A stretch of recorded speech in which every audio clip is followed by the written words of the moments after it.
হরে কৃষ্ণ, রাধে রাধে। শুধু কৃষ্ণ ভক্ত, গৌর ভক্ত, হরিভক্ত, আমার মা সকল, বাবা সকল, আপনাদের প্রতি প্রত্যেকের চরণে আমার সশ্রদ্ধ প্রণাম। প্রণাম জানাই আমার সাধুগুরু বৈষ্ণব মণ্ডলীর চরণে।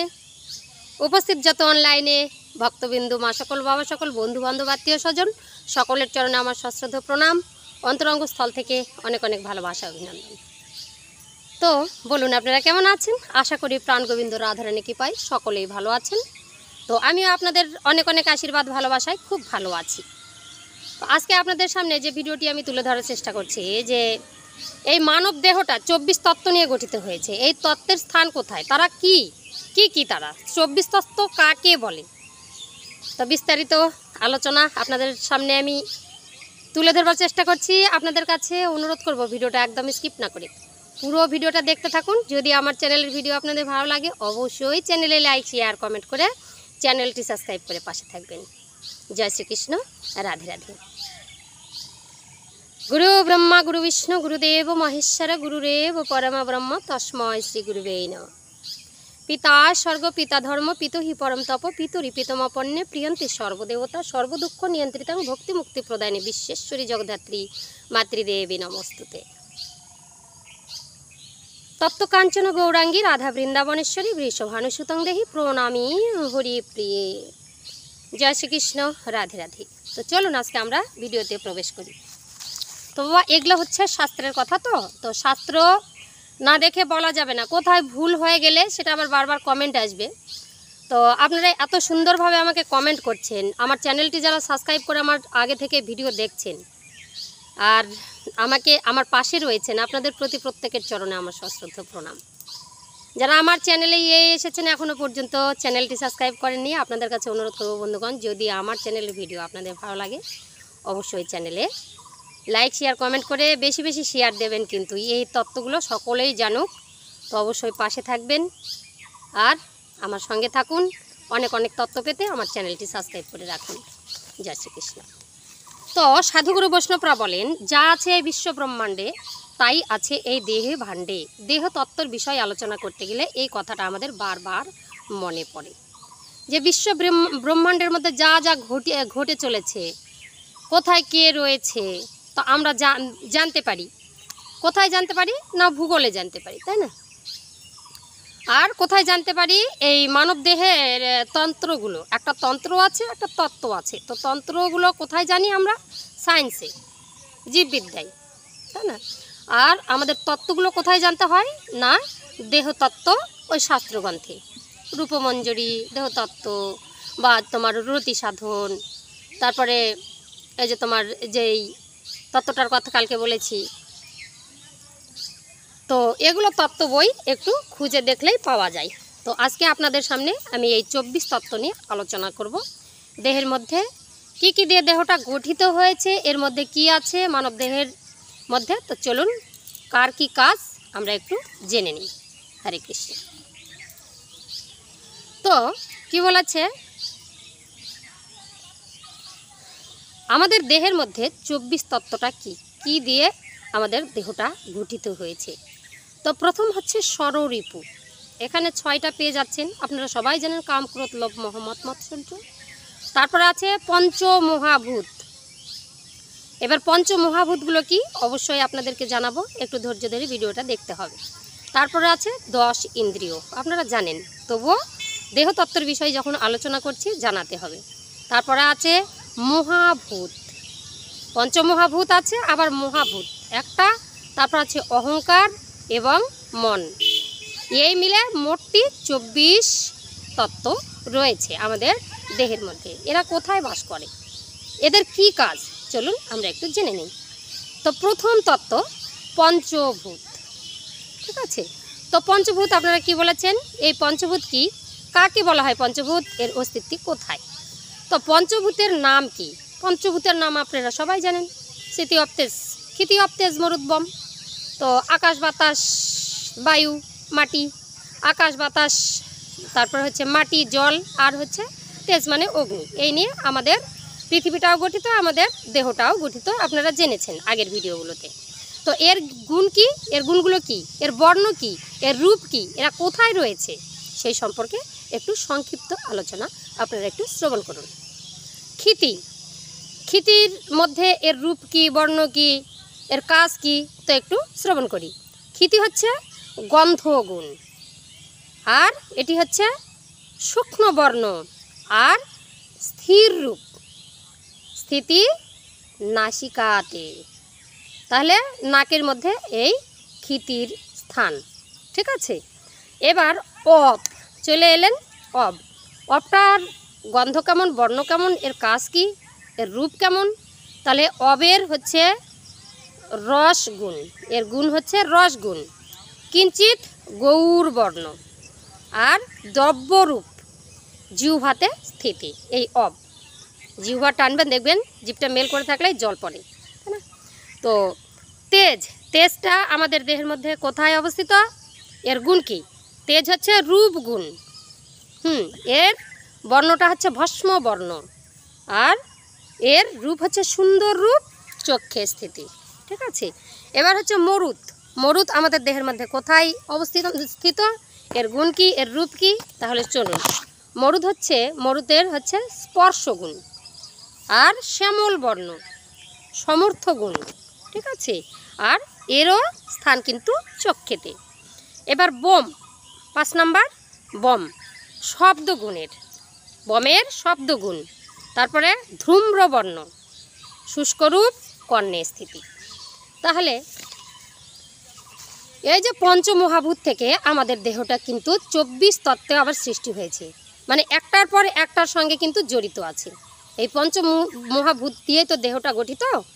তো যেমন ক্ষিতি, অব, তেজ, মরুদ, বম, আকাশ, বাতাস, জল, মাটি, তারপর হচ্ছে তোমার অগ্নি। তো এগুলো দিয়েই, এগুলোর আবার ডালপালা শুনুন কি কি আছে। ক্ষিতি কোথায়, কোথায় এর অবস্থিত? তো অস্থি, মাংস, নখ, চর্ম, এটা দিয়ে মানে ক্ষিতি দিয়ে এটা সৃষ্টি হচ্ছে। কে কি, মানে শক্ত জিনিসগুলো, অস্থি, মাংস, নখ, চর্ম, এটা ক্ষিতি দিয়ে, এই 4টা। অব, অব দিয়ে কী তৈরি হচ্ছে? শুক্র, শনিত, মলমূত্র, মজ্জা, অব দিয়ে তৈরি হচ্ছে। এবার তেজ দিয়ে কি? তেজ দিয়ে তৈরি হচ্ছে ক্ষুধা, তৃষ্ণা, নিদ্রা, ভ্রান্তি আর আলস্য, এগুলো তেজের দ্বারা, তেজের দ্বারা এটা সৃষ্টি হচ্ছে। এবার মরুদ দিয়ে কী সৃষ্টি হচ্ছে? মরুদ দিয়ে ধারণ, চালন, সংকোচন, প্রসারণ আর ক্ষেপণ, এটা দিয়ে সৃষ্টি হচ্ছে। এবার বম দিয়ে কি? বম দিয়ে হচ্ছে কাম, ক্রোধ, লোভ, মোহ আর মজ্জা, এটা সৃষ্টি হচ্ছে বম দিয়ে। এই গুণসমূহের মধ্যেই এই পঞ্চমহাভূত অবস্থান করে, এগুলোর মধ্যেই এই পঞ্চমহাভূতটা অবস্থান করে। তাহলে পঞ্চমহাভূত কি আপনারা জানলেন, সংক্ষিপ্ত আলোচনা। এটার মধ্যে দিয়েই কিন্তু আমাদের মানব দেহটা গঠিত হয়, ঠিক আছে। এটা ডালপালাতেই এই 24 তত্ত্ব কিন্তু অবস্থান করছে। তো এবার আমরা পঞ্চমহাভূত থেকে কি কি, নির্গুণ আত্মা থেকে তৈরি হয়েছে কি? পঞ্চমহাভূত থেকে, নির্গুণ আত্মা থেকে তৈরি হয়েছে বম। বমটা কিন্তু এই পঞ্চমহাভূত থেকে, বললাম না ডালপালা। তো আবার কি বলেছে? বম থেকে তৈরি হয়েছে মরুদ, তেজ আর অব, একটার সঙ্গে একটা লিপ্ত আছে। এবার ক্ষিতি থেকে তৈরি হয়েছে বিভিন্ন ঔষধি, গাছপালা, স্থাবর, জঙ্গম আদি, এত কিছু দেখতে পাচ্ছেন বিশ্ব ব্রহ্মাণ্ডের মধ্যে, এগুলো ক্ষিতি থেকে তৈরি হয়েছে। এটা হলো পঞ্চমহাভূতের সংক্ষিপ্ত আলোচনা। এবার যাব আমরা, যেহেতু আমরা তত্ত্ব নিয়ে আলোচনা করছি, দেহ তত্ত্বর বিষয় আছে, তাহলে আমরা এবার চলে যাব 10 ইন্দ্রিয়। এই 10 ইন্দ্রিয় কোথায় কোথায় অবস্থিত, এদের কাজ কী, ঠিক আছে। তো আপনারা আগেই জেনেছেন, যারা পড়াশোনায়, এখন তো শিক্ষিত ফ্যামিলি, সবাই জানেন 10 ইন্দ্রিয়। পঞ্চ ইন্দ্রিয় তো আপনারা সবাই জানেন, চক্ষু, কর্ণ, নাসিকা, জিহ্বা, ত্বক। চোখের কাজ কী বাবা? দেখা। তো ভালো কিছু দেখতে হবে, সাধুগুরু বৈষ্ণবদের চোখ শুধু ভালোই দেখবে। কর্ণ দিয়ে কি? শ্রবণ করা। কি শ্রবণ করব? কৃষ্ণ নাম, হরি নাম, এইসব শ্রবণ করব, ভালো সাধু কথা, সাধুবাদ, এগুলো শ্রবণ করব। আর চক্ষু, কর্ণ, নাসিকা, নাক দিয়ে কী করবো? ভালো গন্ধ, ভালো আহারের গন্ধ, মানে গোবিন্দের ভোগ, মানে ভালো ভালো আহার, যেখানে নাসিকাতে নিত্যানন্দ বসত করছেন, তাহলে তাকে সেই সব গন্ধ আমাদেরকে কিন্তু গ্রহণ করতে হবে। এবার জিহ্বা দিয়ে কি স্বাদ গ্রহণ করব? ভালো নিরামিষ আহার, সাত্ত্বিকী আহার যেগুলো, সেগুলো আমরা হচ্ছে যারা ভগবানের নাম করছেন বা যারা সাধক বা সাধুরা, তারা কিন্তু এইভাবে বর্ণনা দেন যে আমাদের এই কথা। জিহ্বার যে বাক শক্তিটা রয়েছে, সেগুলো দিয়ে আমরা কৃষ্ণ কথা আলোচনা করতে পারি। এরকম মানে মুখের মধ্যে যে জিহ্বাটা সেটা তো এই মুখের যত রকমের কার্য পরিচালনা করছে, তো তার কাজই হবে কিন্তু স্বাদ গ্রহণ করা, পুনঃ স্বাদ গ্রহণ করা, যেমন ভালো কিছুর স্বাদ। তাই বলে পেঁয়াজ রসুন মাছ মাংসর কথা বলা হয়নি, যারা খাচ্ছেন ঠিক আছে, কিন্তু আমরা বলতে পারবো না। তারপর বলছে ত্বকের কি কাজ রয়েছে, ত্বকের কাজ হচ্ছে স্পর্শ করা, স্পর্শ অনুভূতি। কেউ স্পর্শ করলো, চিমটি কাটলো, কিছু কামড় দিল, সেটা অনুভব করা। তাহলে এই যে পঞ্চ ইন্দ্রিয় চক্ষু কর্ণ নাসিকা জিহ্বা ও ত্বক, এটা গেল। এবার এই যে তোমার হচ্ছে 10 ইন্দ্রিয়ের মধ্যে ইন্দ্রিয়কে 2 প্রকারে ভাগ করা হয়েছে, একটা জ্ঞানেন্দ্রিয় আর একটা হচ্ছে কর্মেন্দ্রিয়। তো এই যে চক্ষু কর্ণ নাসিকা জিহ্বা ত্বক এগুলো কিন্তু জ্ঞান ইন্দ্রিয়র মধ্যে পড়ে। আর আপনারা জানেন কর্ম ইন্দ্রিয়, যে ইন্দ্রিয় দ্বারা আমরা কাজ করতে পারি, সেগুলো আবার কি মানে কাজ করতে পারি, এরা তো স্থির হয়ে আছে। চক্ষু কর্ণ নাসিকা জিহ্বা ত্বক এরা কি করবে, এদের কোনো সরাসরি কাজ যে একটা ধরে নিয়ে আসবো, এটা করবো সেটা করবো, এটা তো করতে পারবে না, এরা স্থির। আর যেগুলো কর্ম ইন্দ্রিয় যারা করে, নড়াচড়া হেন তেন সব কিছু করে, সেগুলো হচ্ছে বাক, পানি মানে হাত, পাদ মানে পা, পায়ু মানে মলদার, আর উপস্থ অর্থাৎ লিঙ্গ। এদের যা যা কাজ রয়েছে তারা কিন্তু সেই কাজই করবে, ঠিক আছে। এবার আমরা জানব ষড়রিপু সম্পর্কে। তো আপনারা ষড়রিপু সম্পর্কে সকলেই জানেন, কিন্তু দেহতত্ত্ব আলোচনা করতে গেলে এই ষড়রিপুই হচ্ছে আসল কারণ, আমাদের ভজন সাধনের পথ থেকে দূরে নিয়ে যায়। ষড় মানে 6, রিপু মানে আমাদের শত্রু। এই রিপু দ্বারাই আমাদের মনটাকে সবসময় গ্রাস করছে, মানে আমরা যেখানে সেখানে ধাবিত হচ্ছি। এই রিপুটা জানতেই হবে, সেগুলো তো আপনারা সবাই জানেন। কামনার টান, এই যে সবার পিছে পিছে ধেয়ে চলা, কোথায় যাব, কোথায় পাবো, কি খাবো, এই যে কাম শক্তিটাই মদন রাজা বাস করছে। কাকে পাবো, কাকে ছুবো, কোথায় নিয়ে যাব, এই যে চিন্তাধারা, যে এই নশ্বর দেহটার যে একটা টান, এই নশ্বর দেহের উপর নশ্বর, তারা এই মানব শরীরটাকে জানে না, এর আসল উদ্দেশ্য জানে না।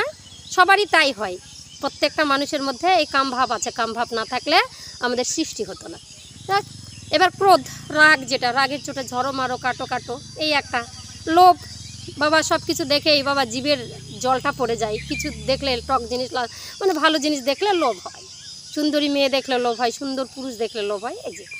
আর মদ মাৎসর্য, এটা হচ্ছে মদটাকে কেউ মদরূপেও, যারা আমাদের মতন দেহধারী মানুষ এই পৃথিবীতে যারা মনে করেন যে তমগুণী বা রাজসিক গুণী, তাদের কাছে মদই হয়।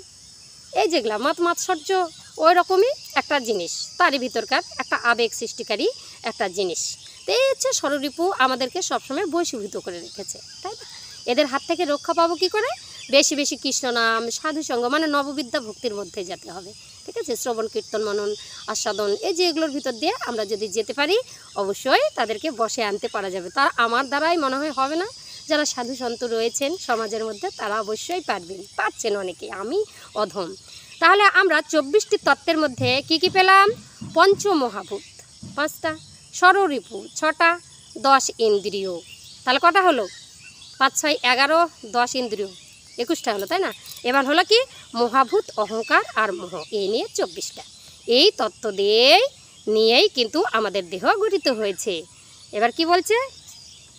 আদি জগৎ, এর মধ্যে কি আছে? এর মধ্যে বিশেষ বিশেষ ভাগ রয়েছে, ক্রিয়া প্রক্রিয়া রয়েছে, তাদের বিশেষ বিশেষ কাজ রয়েছে। যেমন আমাদের শরীরের মধ্যে 7 চক্র, সপ্ত চক্র রয়েছে, তাদের নিজের নিজের কাজ আছে। আপনারা সপ্তচক্রের বর্ণনায় তার যে সপ্তচক্রের যে রহস্য সেগুলো আপনারা জেনেছেন, সপ্তচক্র কি কি সেগুলো আপনারা জেনেছেন। এই সপ্তচক্রের মধ্যে যে এই যে ক্ষিতি অফ তেজ, মানে জল, বায়ু, অগ্নি, সেই আকাশ, মাটি, এগুলোও কিন্তু বিরাজ করছে। তাদের মধ্যে বিরাজ করে, মানে এই যে 24টা তত্ত্বই তো আমাদেরকে সব কিছু করছে, লেন দেন, খাওয়া খাদ্য যা কিছু আছে এর মধ্যে পাই। তো এই যে 7 চক্রের মধ্যেও কিন্তু এরা বিরাজ করছেন, আপনারা আগেই জেনেছেন। তারপরে এই যে তোমার হচ্ছে পঞ্চমহাভূত, এর দ্বারাই কিন্তু এই যে 7 চক্রের যে কাজ, তার মধ্যে কোথায় কি রয়েছে, কোন নারীর কোন কাজ রয়েছে, কোথায় নারীরা কোন চক্রে অবস্থান করছে, তো কার কি কাজ। তো এই যে ত্রিবেণী সঙ্গম, তারপর হচ্ছে ত্রিবেণী সঙ্গম করলে কি হয়, এর স্থান কোথায়, এগুলো আপনারা কিন্তু আগের ভিডিওতে সব জেনেছেন। তো দেহতত্ত্বের মূল বিষয় ছিল আজকে 24 তত্ত্ব। তো 24 তত্ত্ব আপনাদের ভাঙিয়ে ভাঙিয়ে আমি কিন্তু বললাম। এরপরেও আপনারা অনেক তত্ত্ব কিন্তু আমার ভিডিওতে জানতে পারবেন। তাই আপনাদেরকে ধৈর্য ধরে আমার ভিডিও দেখতে হবে। মানে অধম হলেও কিছু কিছু একটু জানলে সেইটুকুই আপনাদের কাছে কিন্তু আমি বিলিয়ে যাচ্ছি। তো দয়া করে আমি অনুরোধ করব, ভিডিও দেখুন, সাথে থাকুন, অনেক কিছু জানুন। জানার তো ইচ্ছাই আছে। ছোট্ট ছোট্ট বাচ্চা যখন জন্ম নেয় পৃথিবী সম্পর্কে তারা জানে না। একটু বাচ্চাটা বড় হলেই বলবে এটাকে চিনিয়ে দিতে হয়, এটা কি ওটা কি, সঙ্গে সঙ্গে তাদেরকে চিনিয়ে দিতে হয়। কারণ তারা তো পৃথিবীর সঙ্গে পরিচয় নয়, তারা তো পরিচিত নয়, তারা সব কিছুকে জানতে চায়। তো ওই যে আমাদের যখন আমরা জন্ম নেব তখন থেকেই কিন্তু আমার কি হয়, জানার ইচ্ছা হয়। আর যতই জানবেন ততই জ্ঞান বাড়বে। জ্ঞানের চেতনাকে বাড়ানোর জন্য আমাদেরকে জানতে হবে এই বিশ্ব ব্রহ্মাণ্ডটা কি, আমাদের শরীরটা কি, কোথা থেকে এলাম, কোথায় যাব, কার স্থান কোথায় রয়েছে, এই দেহের মধ্যে কি কি রয়েছে, তাই না? আমাদেরকে জানতে হবে। বাচ্চাদের সব কথায় তাই সঠিক উত্তর দিতে হয়। সেরকম আমিও বাচ্চা, আমার যদি ভুল হয়ে যায় আপনারা অবশ্যই ক্ষমার দৃষ্টিতে তাকাবেন। আপনারাও জানুন, আমাকেও জানিয়ে যান। আমি বলবো দেখতে থাকুন, সঙ্গে থাকুন। আর ভালো লাগলে চ্যানেলটি সাবস্ক্রাইব করে আমার পাশে থাকবেন। আর যদি বাবা কোনো জায়গায় ভুল হয়ে যায়, শাস্ত্র অনুসারে একটু বললাম, দেখে শুনেও বলেছি, যদি ভুল ভাল কিছু পান অবশ্যই কমেন্ট বক্সে লিখে জানাবেন। আরও যদি কিছু জানার ইচ্ছা থাকে সেগুলোও কমেন্ট বক্সে লিখে জানাবেন। আপনাদের কাছে অনুরোধ থাকছে। চলুন আজকের মতো আমি এই ভিডিও থেকে বিদায় নিচ্ছি। আবার পরের ভিডিও নিয়ে আপনাদের সঙ্গে দেখা হচ্ছে আগামী দিন। জয় শ্রীকৃষ্ণ, রাধে রাধে।